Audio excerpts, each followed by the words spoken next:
Okay તો next step કયો આવશે વેલ્ડિંગ કનેક્શન અને ફરીથી એકવાર હું ખાલી અને ખાલી સ્ટેપના નામ પૂછીશ પહેલું સ્ટેપ કયું હતું લોડ કેલ્ક્યુલેશન બીજું SFBM ત્રીજું સેક્શન સિલેક્શન ચોથું minimum web thickness requirement okay પછી check for moment capacity check for shear capacity એના પછીનું સ્ટેપ લોડ કેરિંગ સ્ટીફનર એના પછીનું લોડ બેરિંગ સ્ટીફનર એના પછી વેલ્ડ કનેક્શન અને વેલ્ડ કનેક્શન ક્યાં તો કે પહેલું પ્લેટ વેબ પ્લેટ અને ફ્લેંજ જોડે અને બીજું વેલ્ડ કનેક્શન ક્યાં છે તો કે સર સ્ટીફનર અને વેબ જોડે બરાબર આટલા સ્ટેપ હતા પેલા સ્ટેપ તો ઓલરેડી આપણે જોઈ ગયા છે તો આજનું પહેલું સ્ટેપ અને એ છે weld connecting web plate and flange web plate એટલે વર્ટિકલ પ્લેટ અને ફ્લેંજ હોરિઝોન્ટલ એ બેનો વેલ્ડ થી કનેક્ટ કરવાનો છે એના માટે એઝ્યુમ ઓલરેડી ESD માં ચાલી ગયેલું છે એ ચેપ્ટર છે assume fillet weld on each side of web આ છે સપોઝ સમજો આ વેબ છે આ ફ્લેંજ છે હું આમ બાજુ પણ એને કનેક્ટ કરીશ આ આઉટ થ્રુ આઉટ જશે તો હું એને આમ પણ વેલ્ડ થી કનેક્ટ કરીશ અને આ સાઈડે પણ હું વેલ્ડ થી કનેક્ટ કરતો જઈશ ખ્યાલ આવે છે તો assume fillet weld on each side of web web ની બંને સાઈડે આમ બાજુ પણ આમ બાજુ પણ તો QW ની formula V AF y bar upon 2 IZ હવે આ સેક્શન આપણે અલગ અલગ લીધેલું છે તો એના માટેનો IZ ફાઇન્ડ કરવો પડશે એના માટેનો y બાર ફાઇન્ડ કરવો પડશે આપણે તો V ની ફોર્મ્યુલા V એટલે કયું તો કે રિએક્શન જે આપણે સેકન્ડ સ્ટેપમાં ફાઇન્ડ કર્યું હતું SFBM વાળામાં બરાબર y બાર એટલે શું તો simple d upon t y બાર એટલે સેન્ટ્રોઇડ આપણે y બાર અહીંયાથી આમ ફાઇન્ડ કરતા CGMI માં એ જ y બાર તો સિમ્પલ જેને y બાર માં જોઈતું હોય તો અહીંયાથી આટલું ડાયમેન્શન અહીંયાથી આટલું તો આ કેટલું તો કે d નું હાફ પ્લસ t જે tf છે એનું હાફ એટલે અહીંયાથી લઈને આટલું મને મળી ગયું ડિસ્ટન્સ સેન્ટર પોઈન્ટ આવી ગયો બરાબર તો d/2 tf/2 એટલે મને y બાર મળી જશે નેક્સ્ટ izz ની વાત કરું એટલે જે પણ મારે આ I સેક્શન છે એ I સેક્શન ને કેવી રીતના બનાવવું તો કે અહીંયાથી આ એક બોક્સ બની ગયું આ બોક્સ છે તો આ કેપિટલ B થઈ ગયો અને આ કેપિટલ B થયો એટલે BD3/12 લખ્યું મેં BD3/12 છે BD3/12 લખ્યું મેં માઈનસ આ સાઈડનો બ્લોક માઈનસ કરી દઉં અને એવો જ આ સાઈડનો બ્લોક માઈનસ કરી દઉં તો બોલો કયો સેક્શન દેખાય છે હવે I સેક્શન તો -2 સ્મોલ BD3/12 સ્મોલ b એટલે અહીંયાથી આટલું થઈ જશે અને d તો આ છે જ મારી પાસે સ્મોલ d થશે તો સ્મોલ BD3/12 એટલે મને કોણ મળી જશે આ I ક્લિયર થયું તો y બાર IZ અને V y બાર IZ અને V AF area of flange તો ઓલરેડી આપણે ફાઇન્ડ કરેલો થર્ડ નંબરના સ્ટેપમાં સેક્શન સિલેક્શનમાં તો AF મળ્યો IZ મળ્યું y બાર મળ્યું V મળ્યું અને કોણ મળ્યા QW મળે કે ના મળે એ જે મળ્યો ન્યૂટન પર mm અને કિલોન્યુટન પર mm માં કન્વર્ટ કરવાનું છે સિમ્પલ હવે સ્ટ્રેન્થ ઓફ વેલ્ડ પર mm લેન્થ ફોર્મ્યુલા જોયેલી છે વેલ્ડ કનેક્શનમાં જોયેલી છે તમે બધા okay P = LW * TT * FWD અને આ T LW એટલે લેન્થ ઓફ વેલ્ડ TT એટલે થ્રોટ થિકનેસ TT 0.7 * S કરતા હતા એ મેં લખ્યું અહીંયા TT = 0.7 * S FWD યાદ કરો સાઇડ વેલ્ડ હોય અને ફીલ્ડ શોક વેલ્ડ હોય તો એના માટે 158 અને 189 અને 158 ભૂલી ગયા બધું હા આ ભૂલી ગયા છે FWD બે વેલ્યુ આવતી હતી depend upon the field weld છે કે સાઇડ વેલ્ડ છે એની ઉપર આવતું હતું એ હા પેલું સાઈડ માં તો પેલું 3 mm વધારે એ સાઈડ એવું નહીં આવે સાઈડ એટલે ઓન સાઈડ એ જ કહું એન્ડ રેટર હા 3 to S હા જો એ વધારે બરાબર યાદ આ બુક તમારી કદાચ જોયેલી હશે હા પાસ થઈ મિત્રો કહે છે કે આ એ બુકમાં તમે દેખાડ્યું રાઈટ ઓકે જો અહીંયા FWD ફોર હું લખ્યું છે મોટેથી વાંચ ફોર શોક વેલ્ડિંગ FWD ની વેલ્યુ કેટલી છે 189 અને આ હું લખ્યું છે ફોર ફીલ્ડ વેલ્ડિંગ તો FWD ની વેલ્યુ કેટલી છે 158 યાદ રાખવાનું છે હા બરાબર છે આ ફોર્મ્યુલા જો કઈ I LW * DT * FWD formula છે આ જ ફોર્મ્યુલા છે LW * DT * FWD ઓકે હવે FWD તો તમને આઈડિયા આવી ગયો કે સર ડિપેન્ડ અપોન શોક વેલ્ડિંગ છે એ ફીલ્ડ વેલ્ડ છે બરાબર તો લખવું છે અહીંયા ના બસ ચાલશે તારે લખવું છે લખી દો સર. લખી દે તો FWD અહીંયા લખું છું FWD for shock weld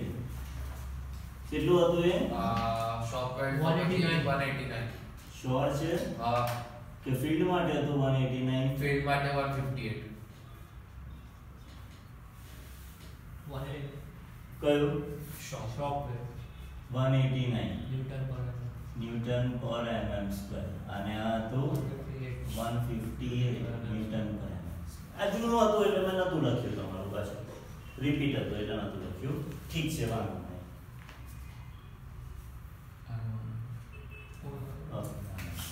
ચાલો તો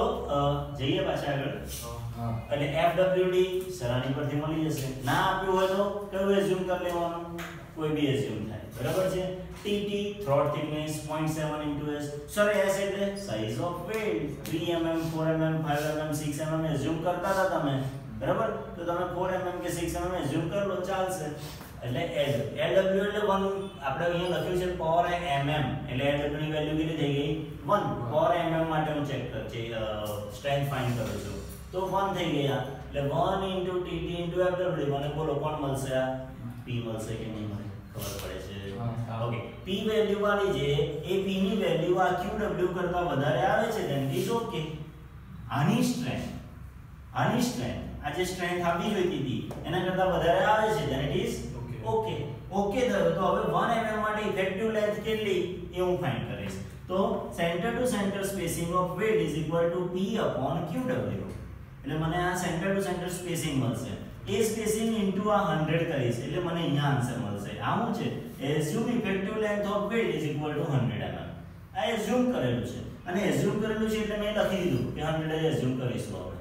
ખ્યાલ આવે છે તો 100 ઇન્ટુ આ જે પણ સ્પેસિંગ મળ્યું છે તે કરો તો મને centre to centre spacing of weld મળી જશે સપોઝ આ આવ્યું છે 2.4 તો 2.4 ઇન્ટુ 100 એટલે 240 mm મળે કે ના મળે હવે હું ક્લિયર સ્પેસિંગ તો centre to centre of spacing of weld એટલે આ 240 minus effective length of weld effective length તો એઝ્યુમ કરી હતી 100 તો 240 માઈનસ 100 કેટલું થઈ જશે 140 થશે 140 તો provide clear spacing 140 mm and effective length of weld કેટલી હતી એ તો 100 એઝ્યુમ કરેલી ઈચ સાઇડ ઓફ વેલ્ડ બોલો આપણે આટલું સેમ છે તો અહીંયાથી આટલું અહીંયા પણ સેમ છે હું નહીં કરાવું અહીં છે જો આ same assume effective length of weld is equal to 100 mm clear centre to centre spacing of weld આવ્યું આ પાછું આ માઈનસ આ થયું અને પછી આ જે આવ્યું તે એને સ્ટેટમેન્ટમાં લખો એવું હું નહીં કરાવું હવે રિપીટ જ આવે છે ઓકે તો નેક્સ્ટ કયું છે step weld connecting end stiffener and weld okay ફરી એકવાર ઘણા લોકો મોબાઈલ આવતા હોય છે મોબાઈલમાં બીઝી બી હોય એટલે ફરી એકવાર જોઈશું આપણે સર 11-12 કોલ આવી ગયા બહુ ઇમ્પોર્ટન્ટ છે તે જોયું તો એના ખબર પડી ઓકે હવે બધા સ્ટેપ આપણને કહેશે પહેલું સ્ટેપ ખાલી નામ લોડ કેલ્ક્યુલેશન બીજું SFPM બીજું સેક્શન સિલેક્શન ચોથું મિનિમમ વેબ થિકનેસ પાંચમું કેસ થાય એટલે હવે બે ચેક ફોર મોમેન્ટ કેપેસિટી અને પછી ચેક ફોર શીયર કેપેસિટી પછી એ પત્યા એટલે બે સ્ટીફનર ડિઝાઇન ઓફ લોડ કેરિંગ સ્ટીફનર અને ડિઝાઇન ઓફ લોડ બેરિંગ સ્ટીફનર પછી એ પત્યા એટલે બે આવે એક મિનિટ કનેક્શન કનેક્શન આવે એક કનેક્શન ફ્લેંજ અને વેબ નું અને બીજું આવે એન્ડ સ્ટીફનર અને વેબ થયું ઓકે અને એમાં આપણે હમણાં જોયું કયું તો કે ફ્લેંજ અને વેબ અને ફ્લેંજ અને વેબમાં મારે QW ની ફોર્મ્યુલા યાદ રાખવાની હતી અને QW ની ફોર્મ્યુલા હતી VAF y bar upon 2 into IZ where y bar એટલે ખબર પડી ગઈ છે હવે બધાને કે સર d નું હાફ પ્લસ tf નું હાફ એટલે y bar થઈ ગયું મારી પાસે અને એ I V એટલે તો રિએક્શન આવ્યું એરિયા ઓફ ફ્લેંજ હતું IZ ફાઇન્ડ કરવા માટે capital B into capital D DD cube by 12 લે લખ્યું માઈનસ આ નાનો છે B તે માઈનસ 2 ટાઈમ્સ આવા બે બોક્સ માઈનસ થાય એટલે minus 2 times small DD cube by 12 એ લખ્યું એટલે મને IZ મળ્યું IZ y bar ને B ની વેલ્યુ મૂકું તો મને કોણ મળશે એ QW મળ્યું એટલે હવે હું સ્ટ્રેન્થ ઓફ વેલ્ડ પર mm લેન્થ એટલે P ની ફોર્મ્યુલા વેલ્યુ લખી ફોર્મ્યુલા LW * TT * FWD અને FWD તમને અહીંયા ખબર પડી ગઈ શોપ કે ફીલ્ડ જે હશે તે TT એટલે થ્રોટ થિકનેસ 0.7 * s અને LW એટલે 1 એ મૂકું તો મને P મળશે અને P ની વેલ્યુ QW કરતા વધારે આવી જોઈએ then it is okay અને પછીનો આ પ્રોસેસ તો ઈઝી છે તમને આવડશે તો નેક્સ્ટ સ્ટેપ છે weld connecting end stiffener and web and stiffener અને વેબ એને જે વેલ્ડ કનેક્ટ કરવાનો છે તેના માટે Q1 ની ફોર્મ્યુલા જો તો પેજ નંબર 67 પર આપેલી છે કે ખાલી લખ્યું છે TW² / 5 * ds લખ્યું છે હા મળ્યું હા ઉપર right side to 6 intermediate stiffener to web. Okay ચાલો પાછા આ બાજુ તો સર TW તો ખબર છે મને નવું કોણ છે BS તો BS માટે શું લખ્યું છે આઉટસ્ટેન્ડ વિડ્થ ઓફ સ્ટીફનર આઉટસ્ટેન્ડ વિડ્થ ઓફ સ્ટીફનર એટલે કયું જો અહીંયા ધ્યાનથી આ તો જે ફ્લેંજ ઓફ વિડ્થ એમાંથી હું આ માઈનસ કરું તો આટલી જે વિડ્થ મળી આની વાત કરીએ છીએ એટલે આપણે જે સ્ટીફનર પ્રોવાઈડ કરેલું ને એમાં એની સાઈઝ લખેલી હતી dash by dash mm dash by dash mm એ જે ડેશ હતું ને પહેલું એ ડેશ અહીંયા લેવાનું BS માં સપોઝ આ ડેશ 220 આવ્યો તો અહીંયા BS કેટલું આવે 220 ખ્યાલ આવે છે હા તો આ BS માટે મેં લખ્યું નહીં પણ આમાં જો તો અંદર કોડમાં છે BS ની ઇક્વલ ટુ કરીને લખ્યું BS તો મને કોણ મળશે આમાંથી Q1 મળશે એ જે પણ Q1 અહીંયા બે BS લખ્યું છે એમાં તો જે પણ Q1 મળ્યો એ Q1 ને હવે બાજુ પર રાખવાનો હવે હું જોઈએ છે નેટ SF ની ફોર્મ્યુલા શું છે VZ - SF resisted by web VZ એટલે તો રિએક્શન એ તો છે મારી BS ના સમજે પડી આજો અહીંયા આ સપોઝ મેં હમણાં તમને કીધું હતું કે આ 500 હતું અને આ 20 હતું તો આટલું કેટલું રહે તારું કહેવાનું 240 બરાબર તો એ 240 માટે આપણે જ્યારે લોડ બેરિંગ સ્ટીફનર માં પ્રોવાઈડ કર્યું હતું something by something mm flat એ જે પહેલું સમથિંગ હતું ને ડેશ યાદ ને પડેલું ના લઈશ એ જે પહેલું સમથિંગ હતું ને એ જ તારું BS થશે અને અહીંયા લખાશે 240 કે 220 જે પણ હશે તે અહીંયા લખાશે okay net SF is equal to VZ minus SF resisted by web web જે છે તે જો મારે હવે શું જોઈએ છે મારે તો જે સ્ટીફનર પ્રોવાઈડ કરું છું એટલે પેલું જે વેબ હતું એ વેબને સ્ટીફનર પ્રોવાઈડ કરવાનું છે તો એટલું તો મને ખબર હોવી જોઈએ ને કે વેબ કેટલો શિયર રેઝિસ્ટ કરી શકે છે તો બાકી કેટલો એ જે રેઝિસ્ટ કરી શકે છે એ તો એને કરવા દો એ હું કામ મારું કામ કરું સમજ કે સપોઝ આને કોઈ કામ મેં આપ્યું બરાબર હવે એટલું બધું કામ વધી ગયું તો એને સપોર્ટિંગમાં બીજો માણસ આપ્યો તો બીજો માણસ તરત હું કહેશે કે એને પહેલા એનું કામ તો કરવા દો જે વધારે હશે તે હું કરું હું કામ બધું કરું ખ્યાલ આવે છે તો આ એ જ વસ્તુ છે કે VZ - SF resisted by web web કેટલો SF રેઝિસ્ટ કરી શકે છે એને તો માઈનસ કરો તો ટોટલ રિએક્શન જે હતું એમાંથી વેબ કેટલું રેઝિસ્ટ કરી શકે છે માઈનસ કરો તો બાકીનો હું રહ્યો નેટ SF અને એ નેટ SF માટે હું હવે ડિઝાઇન કરીશ આગળ કાં તો વેલ્ડિંગ કરીશ એને ખ્યાલ આવ્યો તો VZ એટલે reaction SF resisted by web એટલે આ ફોર્મ્યુલા પાછી જો આવી એની જ ફરીને આપણે હમણાં જોયું તો તે D1 એટલે 0 N1 એટલે હું કહું D/2 ડેપ્થ બાય 2 કેમ કે આમાં સ્ટીફનરને મારે કનેક્ટ કરવાનું છે હવે મારી પાસે આ નથી સ્ટીફનરની સિમ્પલ પ્લેટ જ આ મૂકવાની છે ઊભી મારે તો એ સિમ્પલ થશે D/2 2 * D/2 નહીં આવે અહીંયા એવું બરાબર TW આખા ગામને ખબર FCD હમણાં તમને બતાડ્યું તો આના પરથી જ FCD ફાઇન્ડ કરવાનું એટલે FCD મને મળશે હું FC બધી વેલ્યુ મૂકું તો મને કોણ મળશે એ મળ્યું અહીંયા એટલે નેટ SF = આ VZ minus IFCD એટલે મને શું મળી જશે નેટ SF મળશે બોલો આપણે length of weight is equal to કેટલું તો કે BF - 2 * 15 15 કેમ એટલે લખ્યું છે ચેમ્ફર્ડ લેન્થ છે 15 BF એટલે ફ્લેંજ